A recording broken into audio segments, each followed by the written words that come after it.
Singing was lovely.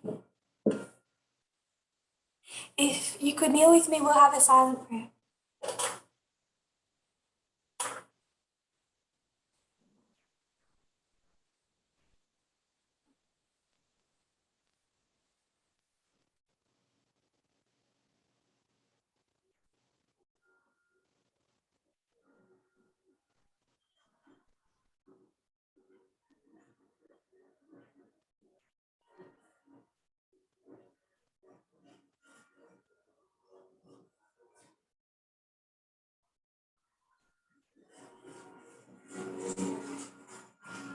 Amen.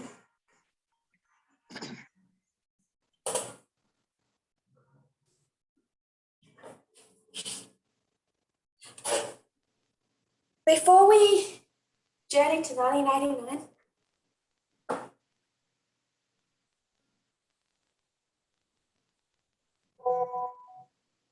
I wanted to add one other point. Kuongezea jambo moja. Another reason that we know that this subject is gender. Sababu nyingine ambayo inafanya tujue kuwa ujumbe huu ni kuhusu jinsia. But not just gender, marriage. Lakini si jinsia tu, bali ni ndoa. Is because between 1888 and this history, kwa sababu kuanzia 1889 na hii historia yetu, what is being discussed is the two institutions of Eden. mambo ambayo yanazungumziwa ni haya masuala ambayo 1888 was the institution of the Sabbath. Katika mwaka wa 1888 ni mambo kuhusiana na Sabato. Our history is this institution of marriage. Katika historia yetu ni swala la ndoa. Which is to correctly understand marriage. Sababu inafanya tunaelewa kabisa. And I'll leave it with a question that I won't answer for you. Kuna swali ambalo linastahili kujibiwa. What institution was under threat or a subject in point 3?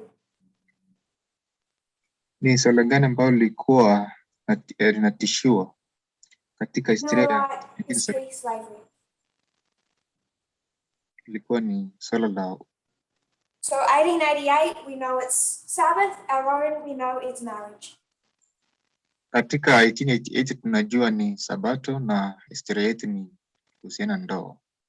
And that is what affected Eve. It was her marriage that was affected. Kitu ambacho kimeathirika ni ndoa. Even though it has affected women married and unmarried. Hata kama kuna masuala kuhusiana na ndoa ya wanawake. Every facet of their lives, thousands of years. Katika miaka elfu na elfu. Headship was still an issue, a breakdown of marriage. Utawala ulikuwa ni shida katika ndoa. So I wanted to just put in a fourth point about that institution. Kwa hivyo tutaangalia swala la ndoa. So behind me exists our reform line. Katika nyuma yake kunaonekana na line ya matengenezo. It's not all drawn neatly as far as evenly spaced. Haijachorwa vizuri lakini kuna nafasi ambazo imeachwa vizuri.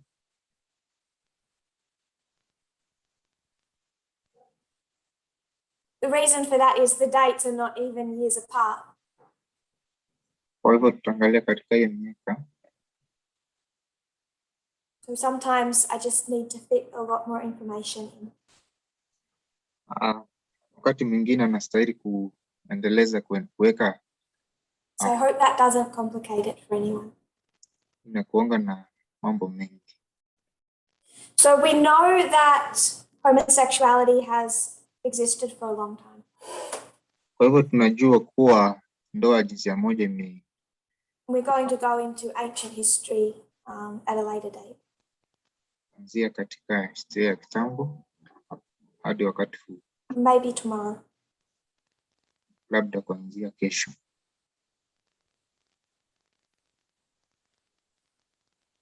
But just, I guess, a few words of introduction. Kuna mambo machache ya utangulizi. There was never really a word homosexuality. Hakukuwa na jina ndoa jinsia moja. There was different words to describe the act. Kulikuwa na maneno tofauti ya kuelezea of sex. hilo.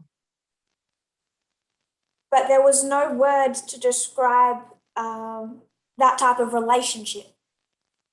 Hakukuwa na jina la kuelezea uhusiano huu. The word homosexuality first introduced in 1868. Jina la jinsia moja lililetwa kuanzia 1868. It should immediately get ready.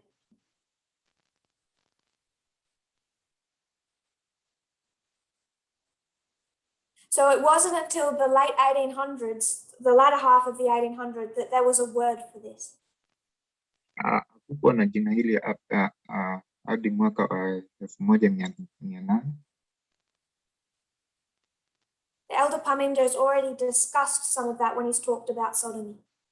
Elder Parminder amezungumzia mambo hayo. But towards the late 1800s, early 1900s, people became more open. Kuanzia miaka wa 1900 watu wakaanza kujitokeza waziwazi. Especially in the 1920s. Haswa mwaka wa 1920. People who were homosexual or lesbian were more open without much fear of persecution. Watu wa jinsia moja wakaanza kujitokeza bila kuogopa sheria. It didn't last long. Haikukaa kwa muda mrefu. And persecution really drove them into hiding in the 1930s. Kutezwa kwa watu hao kukawafanya kujificha kuanzia mwaka wa 1900. Then you had World War II. Wakati tulikuwa na vita vikuu vya dunia vya pili. And then after World War II, you had the Cold War. Kutoka kwa vita vikuu vya pili. I think many of us are familiar with the persecutions in the United States of homosexuals during the Cold War. Katika hicho kipindi cha vita vya baridi kulikuwa na mateso ya hawa watu katika nchi ya Amerika. Especially in the McCarthy era.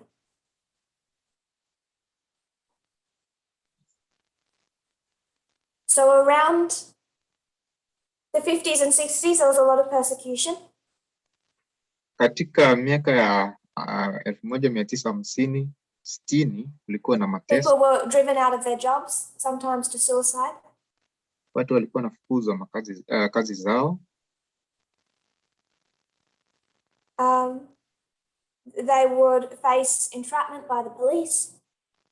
Wanafuatiliwa na askari.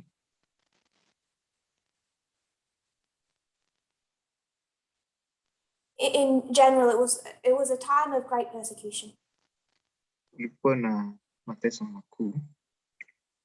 And in June of 1969, that community felt on edge. Mwaka wa 1969 kulikuwa na mateso. So when the police raided the Stonewall Inn,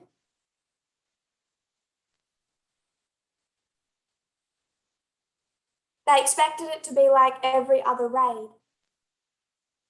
Wakati katika hicho kipindi cha Stonewall kulikuwa na polisi ambao walikuwa na push their way in, arrest some people, beat some people up.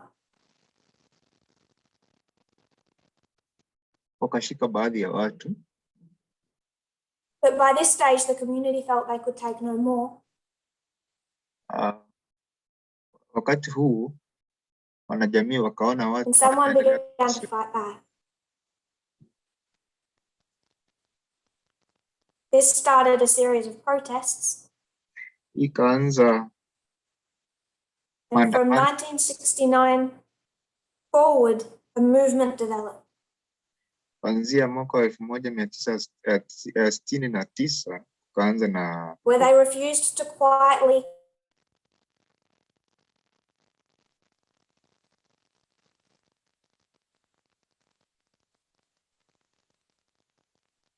but our core subject is marriage.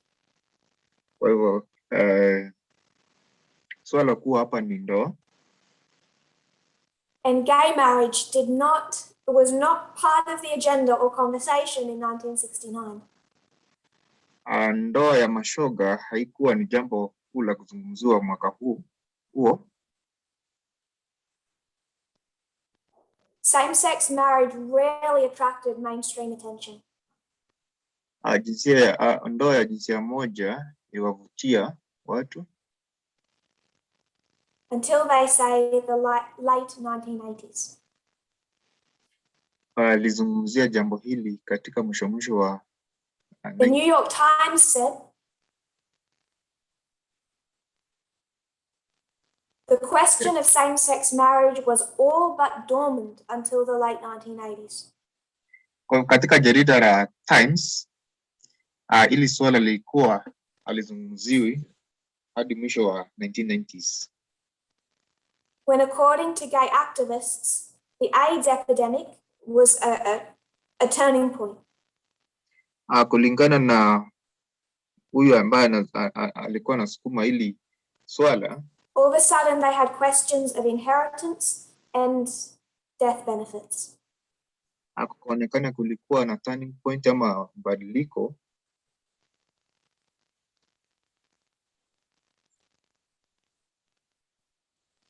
So they're going to want to, once you know you're going to lose someone.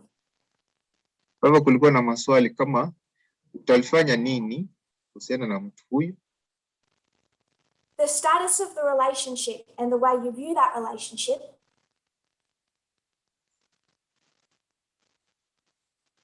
jinsi ambao the connection you have with them, the knowledge that, or the way that you want to be remembered after death. Njia gani ambao unastahili kukumbukwa baada ya kifo? The way that you want to remember the people that you love after death. Jinsi watu ambao watakukumbuka baada ya kufa. It feels much more important. Inaonekana ni swala mzuri sana. Ama la muhimu. So when this epidemic began, shida hii ilianza, it did over time turn many people's minds to the subject of marriage. Kwa hivyo kabadilisha watu wengi kuhusiana na jambo hili la ndoa. So that played one part in changing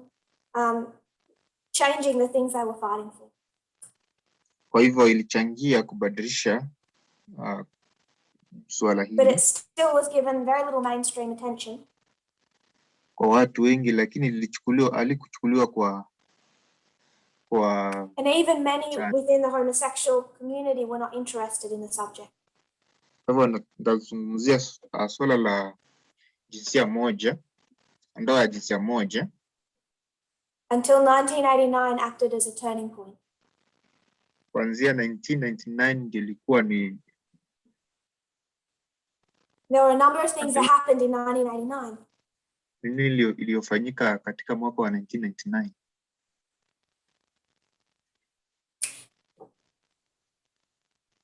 Going to start outside the United States. Tutaanza katika nchi ya Amerika. Nje ya Amerika. Can you still hear me? Has the audio just softened?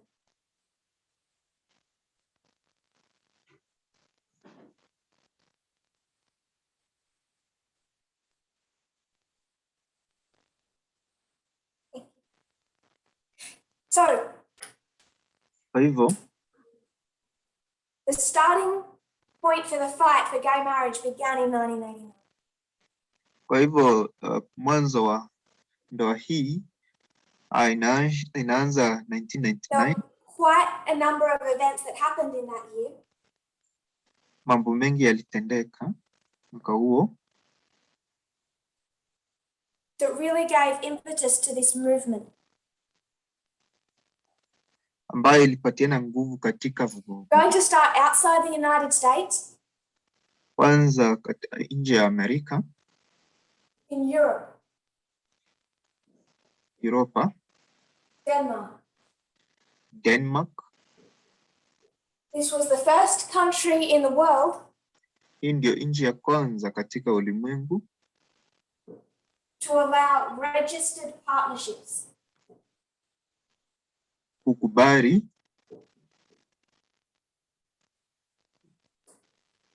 ndoa hii ya jinsia moja. That have a list of quotes. Niko na nukuu. We're going to go to that document and read. Tuangalia katika nukuu hizo. It's titled A Triumph for Love in Denmark. Kuanzia katika nchi ya Denmark. And this is from the Time magazine book released in 2009. Hii ni jarida ambayo itolewa mwaka wa 2009. So for those that aren't aware what Time magazine did in 2009. Kwa wale ambao wako najua kama ili jarida ilitolewa huo mwaka.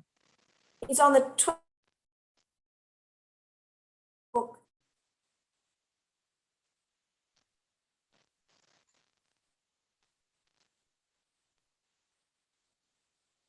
To try and illustrate for people how significant this year was.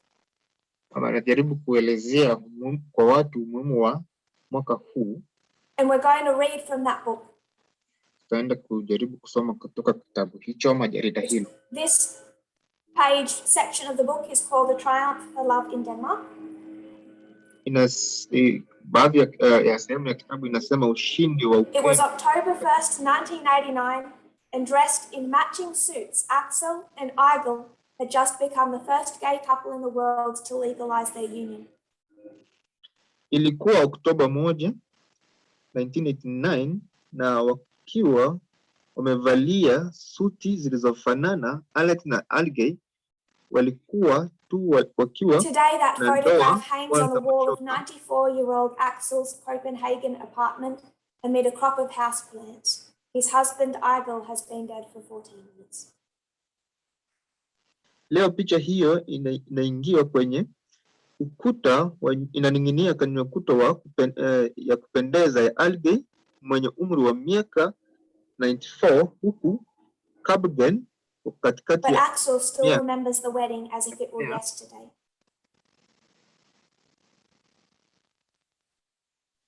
More than anything, he remembers the crowd. I'd never seen so many television cameras. There were journalists there from all over the world. He says it wasn't until that moment that we realized the historic significance of what we were doing. Sijawahi kuona kamera nyingi za televisheni. Kulikuwa na waandishi wa habari huku kutoka ulimwenguni kote, anasema. Hadi wakati huo tu ndipo tulipogundua. The article goes on then to explain that Denmark wasn't particularly tolerant towards homosexuals. Ni nini kilichofanya Denmark ipokee ndoa ya mashoga mapema sana? Axel himself had been persecuted and lost his job. Sio kama kwamba wadani wana historia ndefu ya uvumilivu wa mashoga. But two things happened. Vitu hivi vilifanyika. First, both caused by AIDS.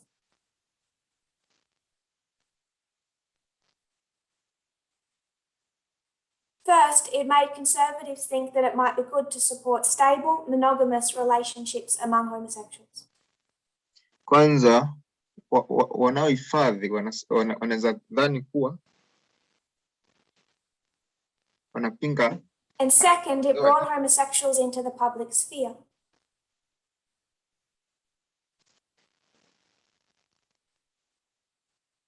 For the first time, politicians were actually meeting gay men and lesbian women and realizing they weren't any different from straight people. Kuanzia hapo wanasiasa waliona,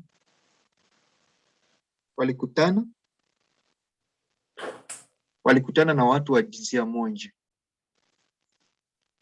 So first of the significant changing events.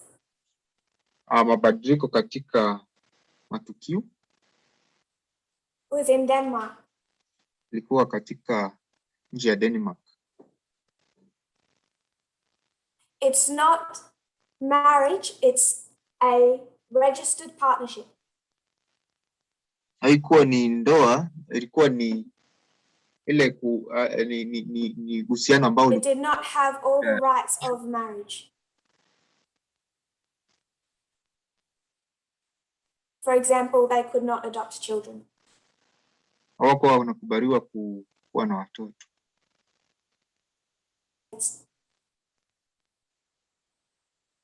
On July 6, 1989 in New York City.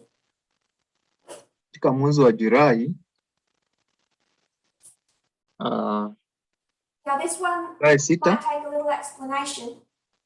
Katika mji wa New York. But after World War II, New York City had rent-controlled apartments. Baada ya vita vikuu vya pili vya dunia, mji wa New York ulikuwa na majengo makuu. So if me and my husband had a rent-controlled apartment, kama mimi na mume wangu tunge, that rent is capped, so they can't charge me more. Katika nyumba fulani hawangenitosha ada ya juu. And these rent-controlled apartments are quite precious. People want them. Majumba haya yalikuwa na rangi nyekundu. So if my husband signed the lease for this apartment, kama mume wangu alikomboa, and he dies, the law stated that I could take over that lease and it would still be rent controlled. Na yeye akufe, ningemiliki jumba hilo.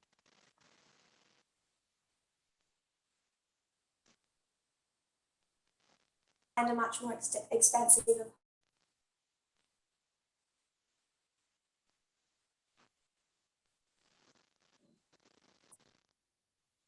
So this is from the LA Times, 1989. Hii ni kutoka kwa LA Times, 1989.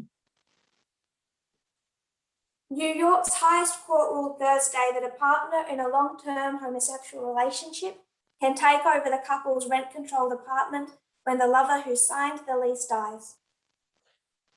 Koti ya New York ya juu kabisa ya New York iliamua Alhamisi kwamba mwenzi katika uhusiano wa muda mrefu wa ushoga kuwa nyumba ya wanandoa hao, as it applies to New York's rent-controlled laws.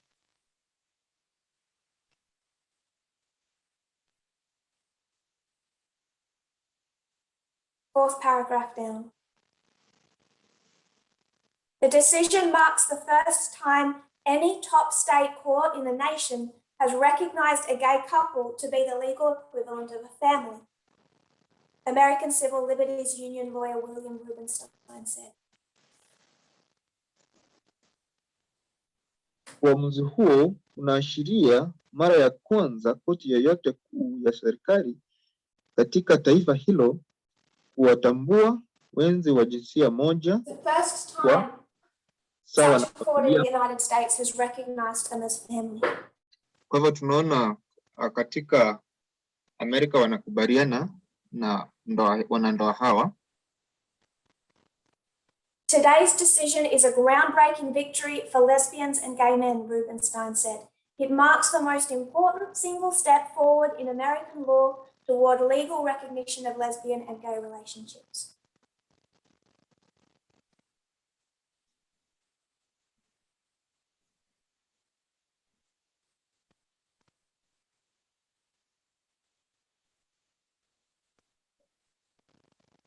The case involved Miguel Brasky, 33, who wants to live in the desirable Manhattan apartment he shared for 11 years with Leslie Blanchard.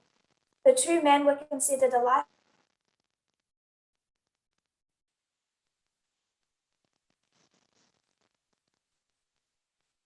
Black and White wa Saulin wa Manhattan alikufa mnamo Septemba 1986 akiacha Bresky karibu na Dora. Blanchard, the owner of a Manhattan beauty salon, died in September of 1986, leaving Brasky almost $5 million.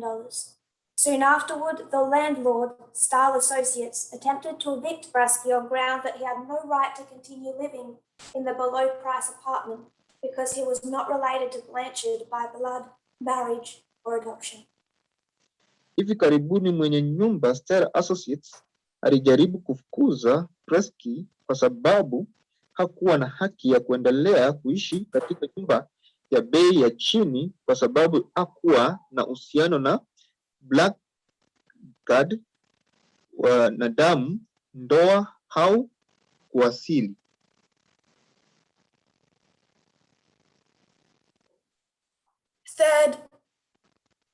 Third subject in 1989 that made the year a turning point.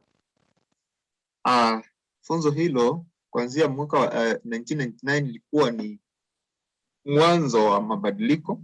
Andrew Sullivan is a gay journalist.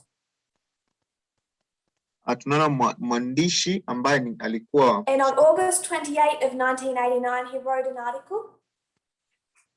Agosti 29 akaandika in the New Republic.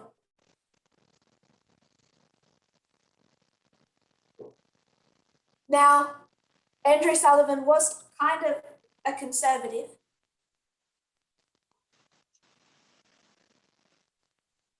Mwanahabari huyo but he's homosexual and he changed party affiliation around the Iraq War.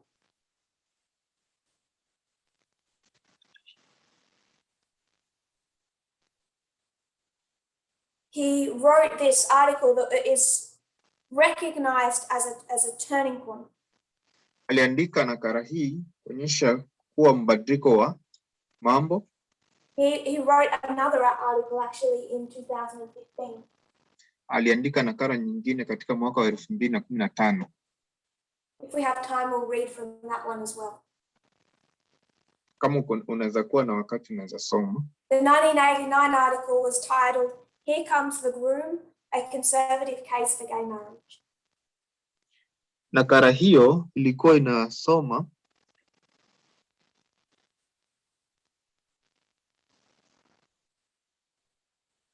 He says, "The gay movement has ducked this issue primarily out of fear of division. Much of the gay leadership clings to notions of gay life as essentially outsider, anti-bourgeois, radical. Marriage for them is With the Stonewall generation, it is hard to see how this conflict will ever fundamentally change. But for many other gays, my guess a majority, while they don't deny the importance of rebellion 20 years ago and are grateful for what was done, there's now the sense of a new opportunity. A need to rebel has quietly ceded to a desire to belong." Harakati za mashoga zimewekwa swala hili sawa kwa sababu ya hofu ya kugawanyika. Mengi ya uongozi wa mashoga ushirikia dhana ya maisha ya mashoga kama mtu wa nje. Milki, ndoa kwao ni ushirikiano katika jamii moja kwa moja. Kwa kazi za Stonewall ni ngumu kuona jinsi muono haya mizozo itabadilika kimsingi, lakini kwa mashoga wengine wanadhani wengi wakati I think we will have examples soon to show his point is quite correct. Kwa hivyo jambo hili tunaliona liko sawa. Many homosexuals in 1989 were opposed to gay marriage. Mashoga wa mwaka wa 1989 walikuwa because they wanted to fight society, not be co-opted into it.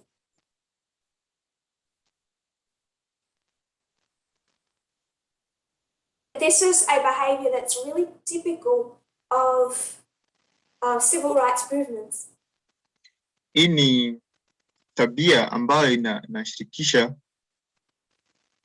wanaharakati quite parallel fight within feminism. Ambayo inaonekana ni uke. The women that fought through the sexual revolution and second wave feminism kuanzia often fight today with today's feminists, this newest generation of feminists.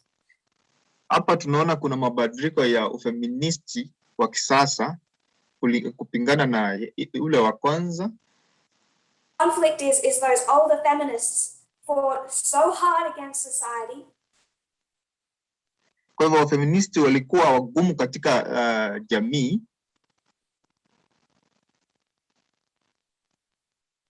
Fought so hard under the sexual revolution to even have their female sexuality recognized. Walikuwa katika hao mapinduzi walikuwa wagumu katika jinsia ya ndoa moja. They've then watched the Me Too generation. Wakapita katika vipindi. And the Me Too generation says the sexual revolution was important and good. Wanasema mapinduzi ya but it also has been used by men to see women as so sexually available. Ya kuonyesha kuwa wanawake walikuwa chombo tayari cha it has added to the fetishization and sexualization of women. Kwa hivyo kupendelewa kuwa kama vyombo vya mahusiano ya. And they see some of the results of that when they raise their hand and say me too. Wanapoona matokeo kama haya na mwingine anainua mkono akisema na mimi pia. The older feminists say, do you not appreciate what we fought for? Wa feministi wengine wanasema mnakubaliana ama mmeona umuhimu wa yale ambayo tuliyapigania. And they criticized the Me Too movement.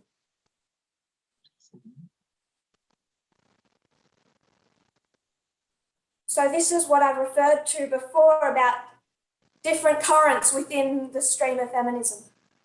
Kwa haya ndio najaribu kuonyesha katika njia mingi ya ufeministi. The refinement of the message as we look back at the sexual revolution and see its positives and its negatives. Kwa hivyo tunaangalia katika mapinduzi ya in our view of the Me Too movement.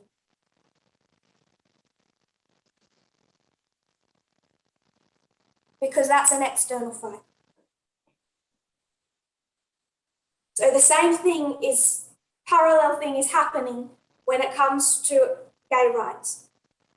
Kwa hivyo haya yote ndio yanaonekana sambamba katika ndoa ya mashoga. In the next paragraph, he talks about the complication of domestic partnerships and why marriage is better. Anajaribu kuonyesha yale mambo magumu ambayo yanafanyika katika ndoa ya mashoga. Third paragraph that I've listed here. As it has become more acceptable for gay people to acknowledge their loves publicly, more and more have committed themselves to one another for life in full view of their families and their friends. Those conservatives who deplore promiscuity among some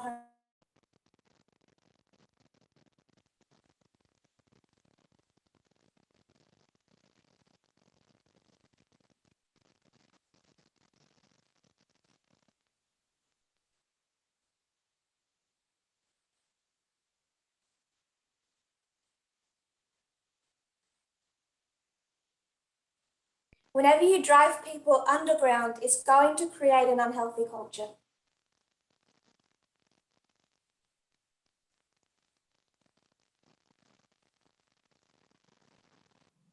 This is when people talk about the gay culture. Kwa hivyo watu wanazungumzia tabia za mashoga. We have to realize what develops when you drive people underground. Tunajaribu kuelewa ni nini ambayo inafanyika kutoka nyuma ama kutoka nyuma ya pasia. His argument, the argument that gay marriage would subtly undermine the unique legitimacy of straight marriage is based upon a fallacy. Gay marriage could only delegitimize straight marriage if it were a real alternative to it, and this is clearly not true. To put it bluntly, there's precious little evidence that straights could be persuaded by any law to have sex with, let alone marry, someone of their own sex. The only possible effect of this sort would be to persuade gay men and women who force themselves into heterosexual marriage, often at appalling cost to themselves and their families, to find a focus for their family instincts in a more personally positive environment. But this is clearly a plus, not a minus. Gay marriage could both avoid a lot of tortured families and create the possibility for many happier ones. It is not, in short, a denial of family values. It is an extension of them. Moja ya kejeli za ushirikiano wa ndani ni kwamba sio ngumu ya tu kuliko ndoa, inahitaji zaidi, inahitaji taarifa ya kufafanua nia ya kuhitimu. Ni sawa na uvumizi mkubwa wa faragha. Kwa nini baada ya yote mashoga wanapaswa kuhitajika kuthibitisha kutotolea kabla ya kuoa kwa njia ambayo hautaweza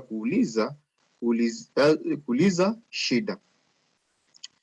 Hoja kwamba ndoa ya mashoga ingeweza kudhoofisha kwa uhalali wa kipekee wa ndoa moja kwa moja ni misingi ya uongo.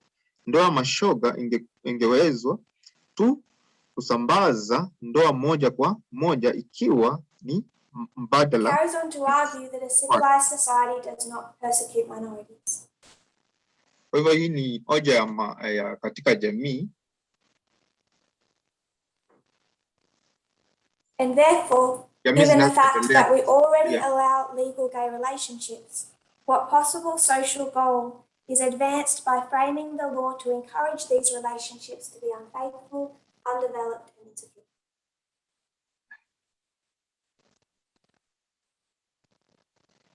Katika jamii zilizoendelea, watu hawa wanapewa nafasi ambao wanazungumziwa ni wanamashoga.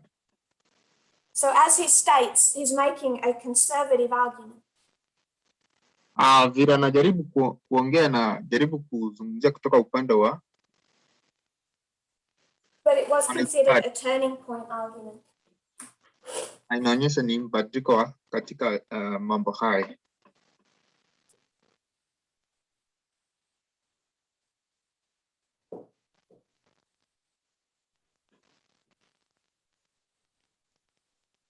One more event in the United States sparked this.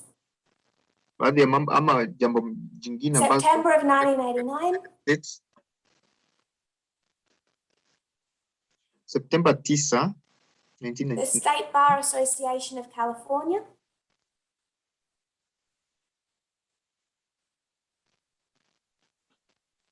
it urged recognition of marriages before even homosexuals. It urged recognition of marriages between homosexuals even before gay rights advocates adopted the issue. Anajaribu kuzungumzia jambo la uhusiano wa magay ama mashoga. Now we're going to move outside the United States. Tajaribu kuangalia nje ya Amerika.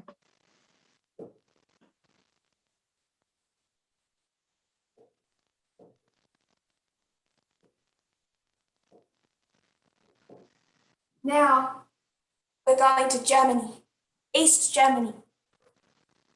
Naenda Ujerumani, mashariki ya Ujerumani. So we've been to Denmark, 3 events in the United States, now we're going to East Germany. Tulianza na Denmark, tukaingia Amerika, sasa tunaenda kuangalia nje ya Amerika ambayo ni By 1989, Germany has been divided for 41 years. kuanzia 1999 Germany ilikuwa imegawanyika kwa miaka 41. And as you might expect, homosexuals and lesbians were persecuted by the secret police. Watu mashoga walikuwa wanateswa na wanajamii ambao ni wasiri.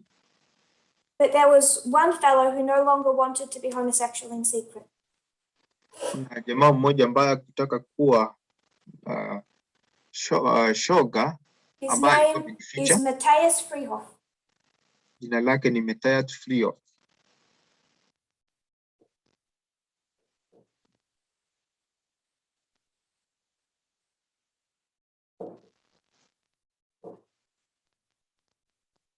One of the last films made by the East German State Film Studio was called Coming Out.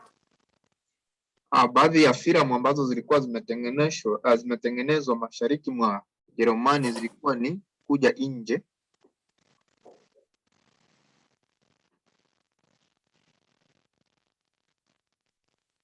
So even in that environment, the East German Film Studio produced this movie. Katika mazingira tunaona mashariki ya Ujerumani walitengeneza filamu. With Matthias as the lead actor. Matthias ndiye alikuwa kama anayeongoza.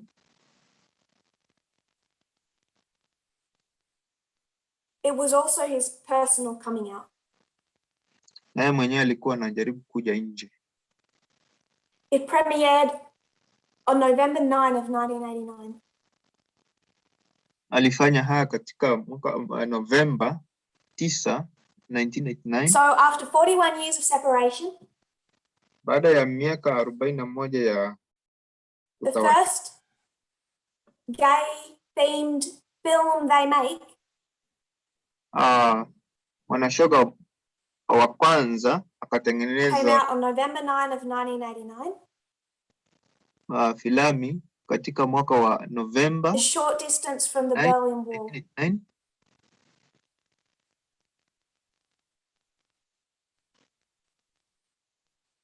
It received such praise they played the premiere twice. Alipokea zawadi hiyo na akaifanya hiyo filamu mara ya pili.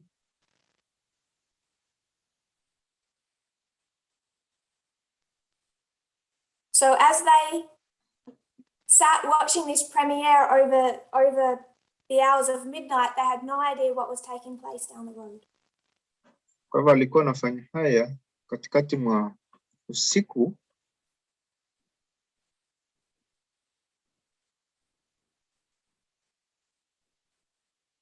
As they came out of that premiere, they saw through the windows the cars and the people.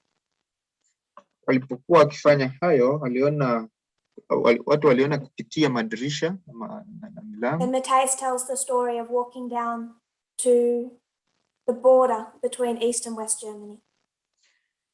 Jinsi Matthias alikuwa anaelezea kutoka mashariki na magharibi kukutana kwenda katika. The scene also was a historical event and a turning point. Hii ilikuwa ni kama ni kubadilika, tukio la kubadilika. Even separately to the timing of the double premiere.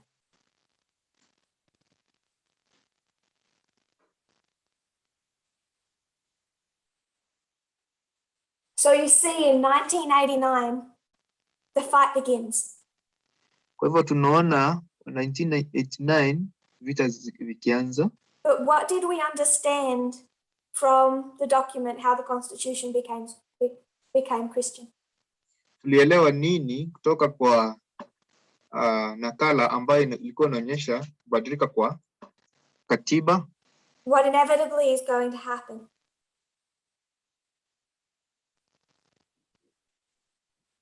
There's going to be a backlash.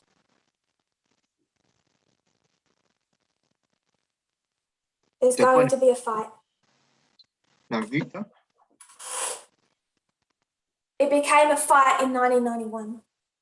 Ilianza kuwa vita mwaka wa 1991. 91. So I want to just deal of one issue of discrimination and then we'll get to the fight. Tangazia jambo moja la ubaguzi. This is from the New York Times, 1991, October 6th. Kutoka kwa nakala ya New York Times. The Georgia Attorney General has withdrawn a job offer to a lawyer after learning that she planned a wedding ceremony with her lesbian lover. State law bans sexual relations between people of the same sex, and the Attorney General, Michael J. Bowers, had successfully defended that law 5 years ago before the United States Supreme Court. Mwanasheria mkuu Georgia ameondoa ofa ya kesi kwa wawili baada ya kujua kuwa alipanga sherehe ya harusi na mpenzi wake wa washogaji. Sheria ya serikali inapiga marufuku uhusiano wa kingono kati ya watu wa jinsia moja. Na mwanasheria mkuu wa serikali Michael Ball, of course, Georgia law also just does not recognize homosexuality. Hiyo mtani.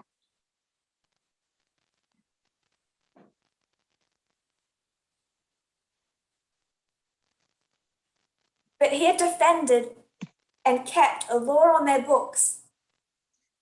Alijaribu kutetea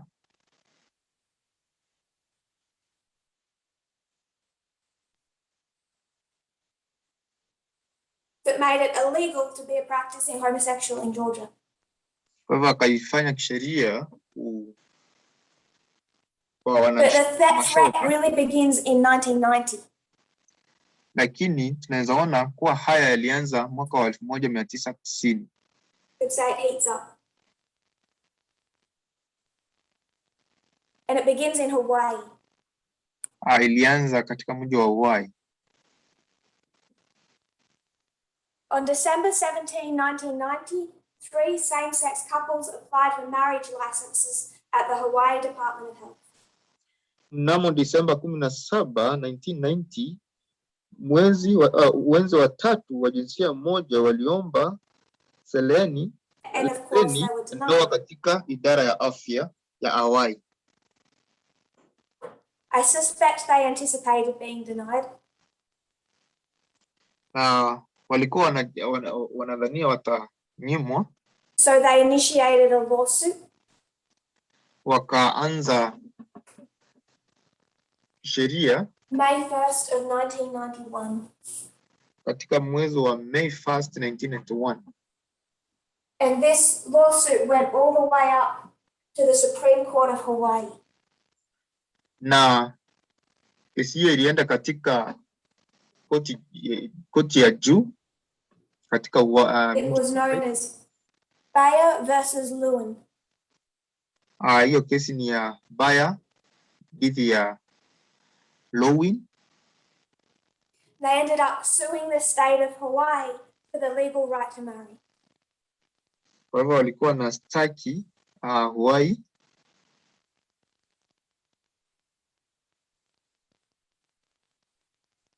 Touching again on what we spoke about before. Kwa yale ambayo tulizungumzia hapo awali. That this desire for gay marriage was not uniform through the homosexual community. Hii sheria ndoa ya jinsia moja haikuwa sawa. You may have heard of Lambda.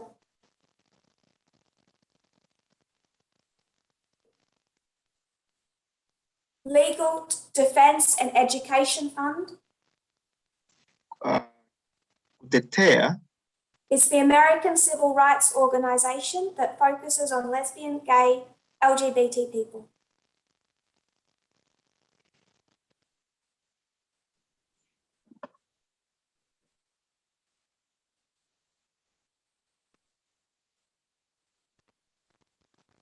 Lambda refused to represent them in court. Anazungumzia Lambda ambaye alikuwa anajaribu alikataa kutetea because for 2 reasons. Sababu mbili. They doubted whether taking the issue to court was a wise strategy. uamuzi wa kupeleka koti. And they debated the importance of marriage itself.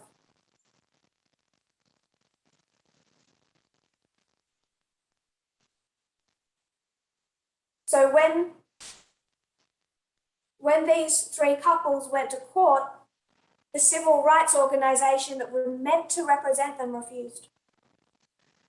Wakati wanandoa hao watatu walipeleka swala hili katika koti, wale ambao walikuwa wanastahili kuwatetea walikataa. But others took up the cause. In 1993, the Supreme Court of Hawaii ruled. Katika mwaka wa 1993, koti ya Hawaii ikakata kesi. I won't read the quotes for this, I'll just paraphrase.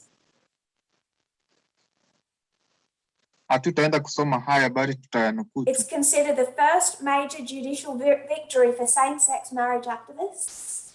Ilionyesha ni ushindi wa wanandoa katika ndoa ya jinsia moja. But to be fair, it wasn't much of a victory. Lakini haikuwa ni ushindi mkubwa sana.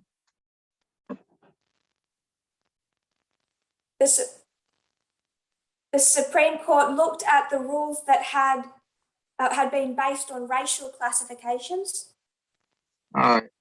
Koti hiyo ya juu ilionyesha. They acknowledged that all their past rules on racial classifications were unconstitutional. Walionyesha kuwa hiyo sheria ya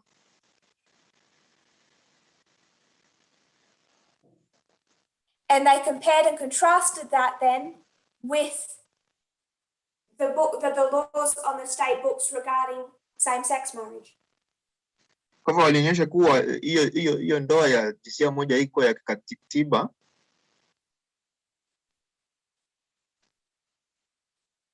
And they considered that that position was also discriminatory. Na ikaonyesha kuwa kushikilia sehemu hiyo ilikuwa ya kibaguzi. But they didn't rule for same-sex marriage. Katika kukata kesi ya ndoa ya jinsia moja, what they did is they said to the state of Hawaii, walifanya kitu ambacho walifanya ni kuangazia ile kesi if you're against same-sex marriage, katika ndoa ya jinsia moja, your current laws and your state constitution do not prohibit it. Walionyesha kuwa sheria na katiba haikuwa ina So you need to consider, state of Hawaii, what kind of defense you want to make. Kwa hivyo lazima uangazie yale ya kesi ya Hawaii na walifanya nini. Hiyo sheria your arguments in defense against these three couples are unsatisfactory. Kwa sababu ya kesi ya hawa watatu haikuwa ya kikamilifu ama kubalika. So they didn't really fully rule in favor of the couple. The state had time. Hawakupitisha kesi kabisa kwa ushindi wa hawa watatu, lakini and this terrified just about every other state in the United States. Ili waweze kupata uelewa katika kila state ya Amerika. Because if Hawaii, which was dangerously close to legalizing same-sex marriage, kama Hawaii ambayo ilikuwa karibu kupitisha hii sheria ya ndoa ya jinsia moja, that makes everything complicated. Ilifanya mambo yote yakuwa magumu. If you're a man and a woman in Arkansas, kama ulikuwa mwanamke na mwanamume katika mji wa Arkansas, and you have family in California, na uko na familia katika mji wa California ama state ya California, you might decide to fly to California and get married.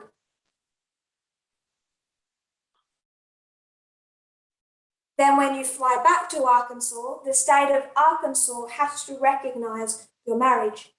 Kwa hivyo unaweza toka hapo California waende Arkansas na utoke Arkansas ukuje kufanya ndoa katika mji wa California. So if Hawaii legalized gay marriage, kama wangekubali ndoa ya mashoga, and a homosexual couple from Arkansas decide to fly to Hawaii and get married, kwa hivyo wanandoa wa jinsia moja kutoka what is Arkansas required to do? wangeenda mji mwingine na warudi katika So that's panic number 1. bariki. Panic number 2. Shida ya pili, If Hawaii recognizes this couple as married, kama Hawaii wangekubali hawa watu kuwa wameoana, what then about the federal government? na je, katika sheria ya nchi? Because there are a lot of things that the federal government is responsible for, not the state. Kwa sababu kuna sheria, kuna mambo mengi nchi ambayo inagharamia kuliko nchi. So if you're a member of the armed forces, mtu mmoja katika and you serikali, fly to Afghanistan and fight, and you die in Afghanistan, upelekwa Afghanistan, it's the federal government that needs to notify your family, your husband or wife. Ni nchi ambayo ingeambia familia yako. So it's said that there's hundreds, maybe thousands of ways the federal government interacted with a couple's marriage, not the state. Kwa hivyo kulikuwa na njia mingi ambazo ni serikali ya kitaifa ilikuwa inahusiana na ndoa, si kama hii ya. So everyone's watching Hawaii from 91 to 93. Kwa hivyo katika Hawaii, hiyo kesi ya Hawaii 1991 to 1993, and it didn't end up going that well for opponents of same-sex marriage. Haikuendelea kuwa vizuri kwa wale ambao walikuwa na ndoa wa jinsia moja. So when there is a group threat, kwa hivyo ilikuwa ni tishio, what do? unafanya nini? You mobilize.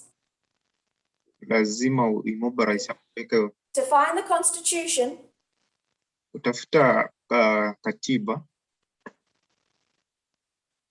and the law in ways that protect you from the group threat. Hii sheria ikutetea kutoka kwa tishio. And when would you expect that response to be formalized? Ni lini mambo haya yangewekwa halali? Answer as a member of the movement.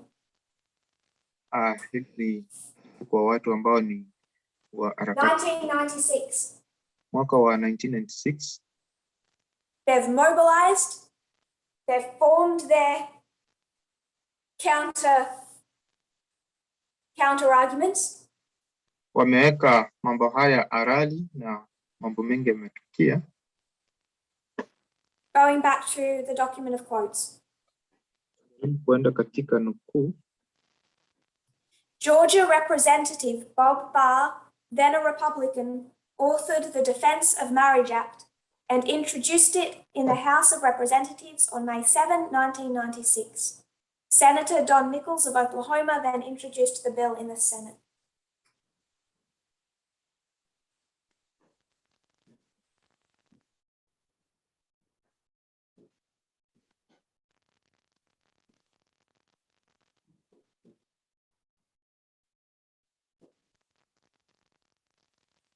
This is what is known as DOMA.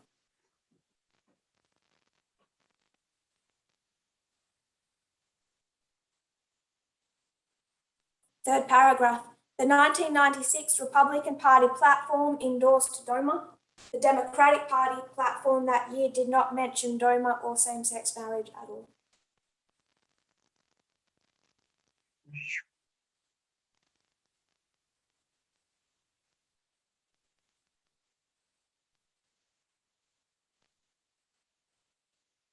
The bill moved through Congress on a legislative fast track and met with overwhelming approval in both houses of the Republican-controlled Congress. On July 12 of 1996, with only 65 Democrats and then Representative Bernie Sanders, who was an independent, and Representative Steve Gunderson, who was a Republican in opposition. Kwa hivyo tu alikuwa anasoma nukuu, tujaribu kusoma baadhi ya nukuu. Mkutano wa kitaifa wa Republican uliidhinisha jukwaa ambalo lilisitiza haki za serikali ya shirikisho na kila jimbo kutaka kutambuliwa kisheria kwa ndoa ya jinsia moja. Kupitisha So it's authored by a Republican?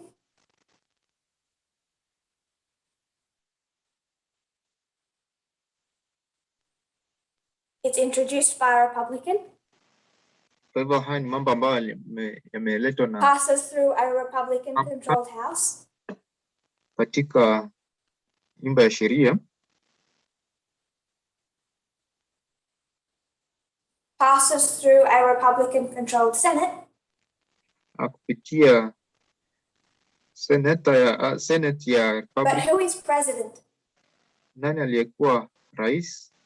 Democrat. Alikuwa ni rais wa Democrat. This is an article by the New York Times in 2013.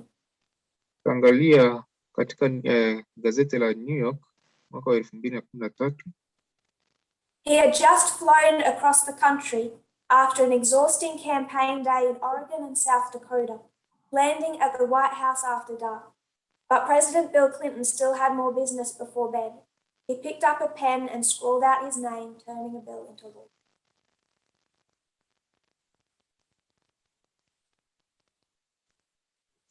Amenukuu kutoka kwa hili gazeti.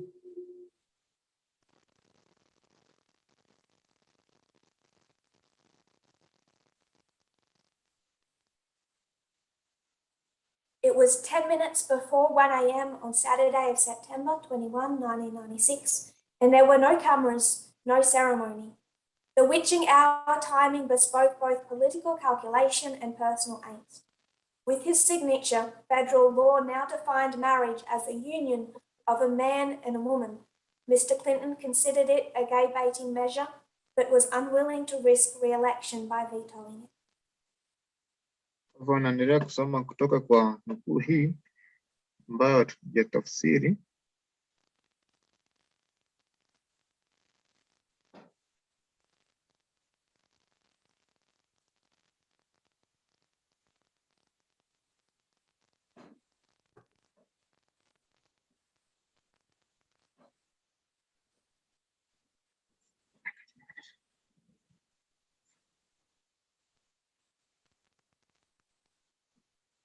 It's understood that if he had vetoed it, it still would have gone through because he had so little support in Washington by that time. Kwa hivyo tunaona kama angekuwa na ushindi, au huyu anazungumzia rais wa kidemokrasia wa Democrat ambaye ni Clinton. But by vetoing it, he still would have sent a message. Lakini alikuwa anajaribu kutuma ujumbe. But what did we learn about the Whig Party? What do you do in an election year? Alifanya nini katika mwaka wa uchaguzi? The end, winning the election, justifies the means, compromise.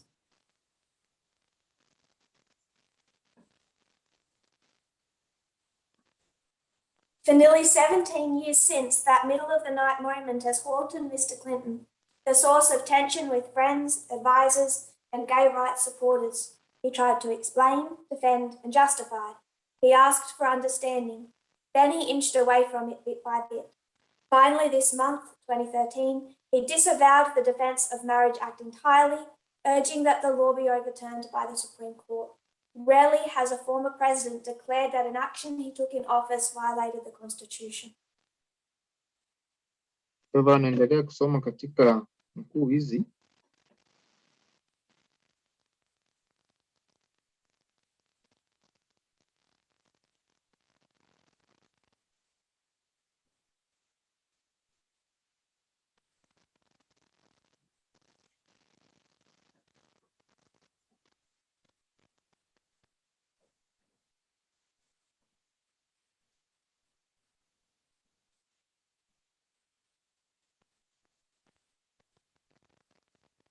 So historically, Bill Clinton had quite a number of homosexual friends.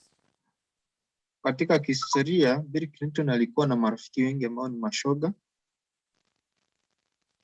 And he'd been seen relative to his time as progressive and supportive of the community. Kwa hivyo inaonekana hata yeye alikuwa nasaidia katika But early in his presidency, he tried to open up the military to gays and lesbians. Katika kipindi chake cha urais alijaribu kufungua ndoa ya mashoga katika. And politically that had a negative impact for him. Ilikuwa na impact chanya. So by 1996, he's afraid of the consequences if he vetoes DOMA. Hivyo matukio yalikuwa si mazuri sana kwa.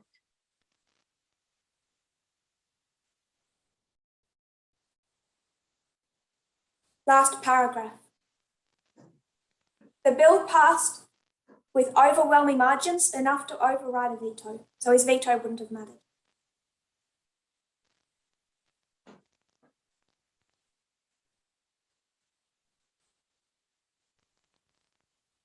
At least for as far as passing the law is concerned.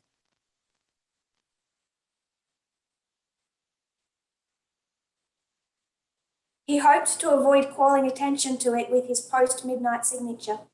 Mike McCurry, the press secretary, got a call at home asking if they should wait until morning to announce it. Anaendelea kusoma hii nukuu.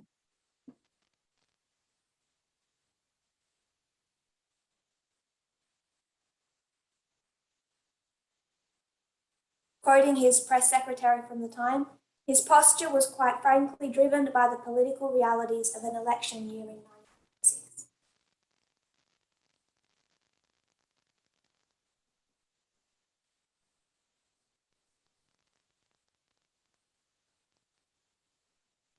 Some gay supporters were outraged.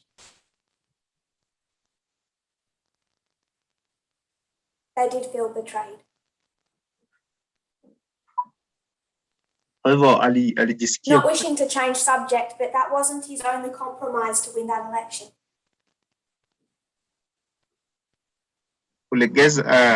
Si haya pekee anaonyesha kulegeza msimamo kwake.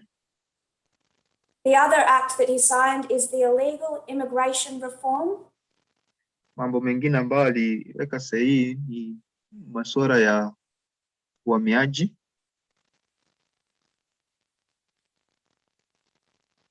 An Immigrant Responsibility Act of 1996.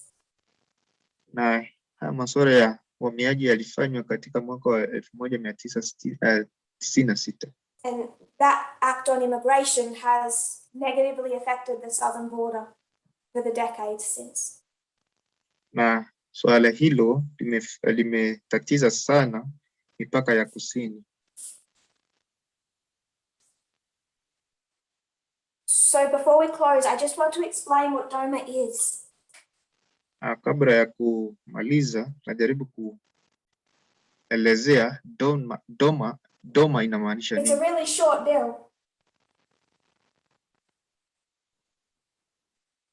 It's only 2 pages. Hii ni bili ambayo and consists of 3 sections. Ambayo ina sehemu 3. The first section consists of nothing more than the name. Sehemu ya kwanza It's just an explanation of the name. Maelezo juu ya jina.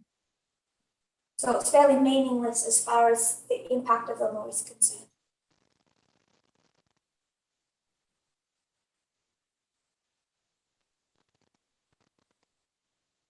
Section 2 and 3. Sehemu ya pili na 3. Section 2 sehemu ya pili says that no state has to acknowledge a same-sex marriage that was performed in another state. Nasema kuwa hakuna state ambayo itakubaliana na sheria ambazo zilitengenezwa katika state nyingine. So this is a response to Hawaii. Hiyo ni yale majibu kutoka Hawaii. So if Hawaii was to legalize same-sex marriage, Hawaii ilikuwa yani na sheria za ndoa jinsia moja, Arkansas would not recognize any of those couples as married. Arkansas haikuwa imekubaliana na hayo once they stepped foot in Arkansas.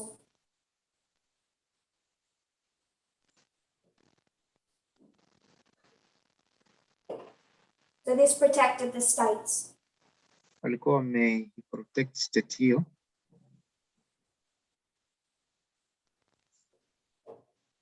Section 3. Sehemu ya 3. Equally as simple. Kwa rahisi. The federal government does not recognize as married. Sheria ya nchi haikuwa inaidhinisha kuwa ni ndoa. Any gay couple legally married by a state that allows it.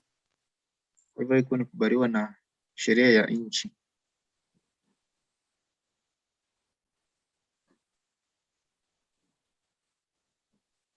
So one was to protect the states, one was to protect the federal government. Moja ilikuwa inatetea state na nyingine ilikuwa inatetea sheria za nchi ama nchi. The federal government recognizes that marriage only exists between a man and a woman. Sheria ya nchi ilikuwa inatambua ndoa ya mwanamke na mwanamume pekee. And it's an action to defend marriage due to the recent events.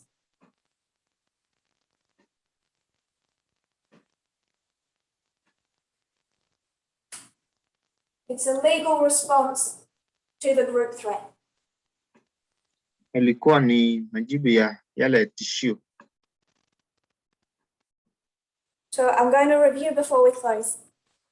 Tuangazia kwa kifupi kabla ya kufunga.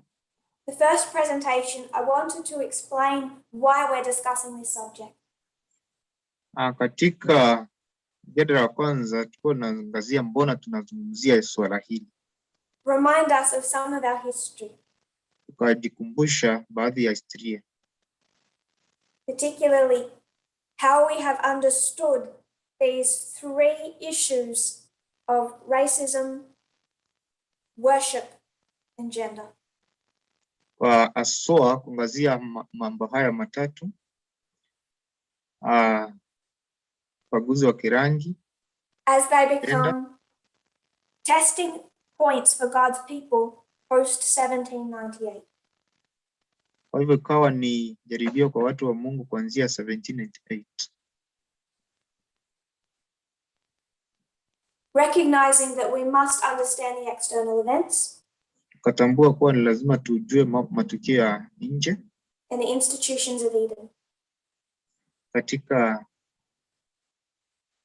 nchi za nje. Threading our waymarks, we went back to 1989.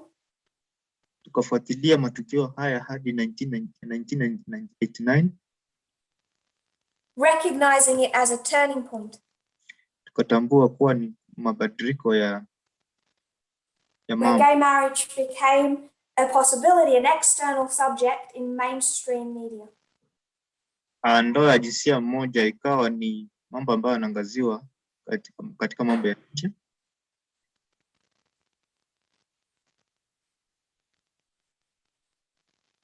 A key subject on the night of November 9, just by the Berlin Wall. Swala kuu katika November 9 ni kesi ya Matthias. Denmark, the first country in the world to legally recognize those relationships.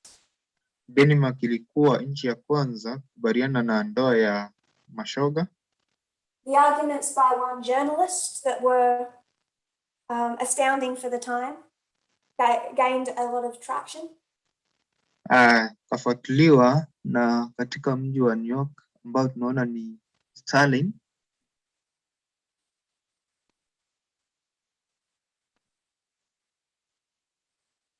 In the actions in California and New York City. Tukio katika mji wa California na New York. This one being called the most important single step forward in American law. Katika tukio la New York likawa ni jaribio moja kuu katika kuendeleza hayo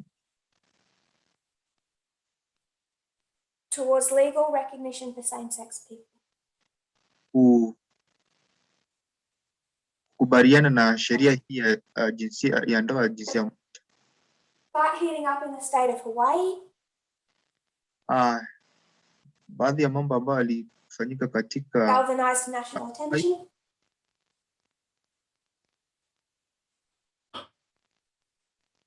Frightened the rest of the United States in 93.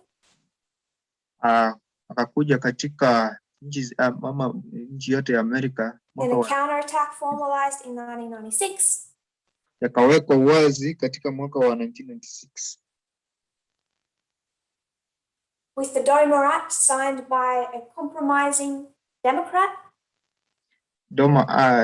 Hii act ya DOMA ambayo iliwekwa sahihi na rais ambaye alikuwa wa Democrat.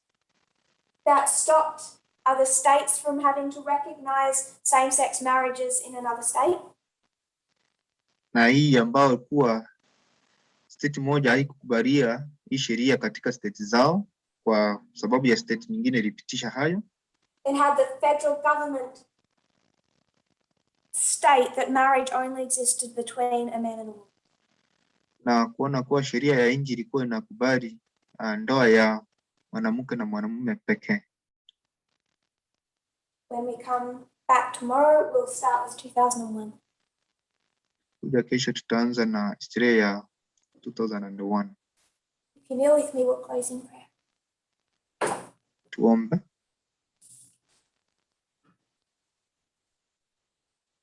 Dear Lord, Baba, pray, Lord, that we will see the importance of history. naona mambo mengi mazuri katika historia hii. That we will divide history. Tutajaribu kugawanya historia Correctly. Vizuri. Interpret history correctly. Tafsiri vizuri. And understand what it has to teach us. Tujaribu kuelewa kile ambacho natufunza. As we go and consider these subjects. Tutaendelea kusoma swala hili, funzo hili. Tracing these events. Kuendelea kufuatilia matukio haya. Pray, Lord, that you will give your people wisdom. Mungu tupe hekima. Balance. Bless the other speakers. Anaombea ambao watazungumza baadaye. And the leaders also running this camp meeting. Katika makambi haya. Bless the efforts behind the scenes. That it might be a blessing to all. Naomba baraka zako. We pray this in Jesus' name. Katika jina la Yesu. Amen.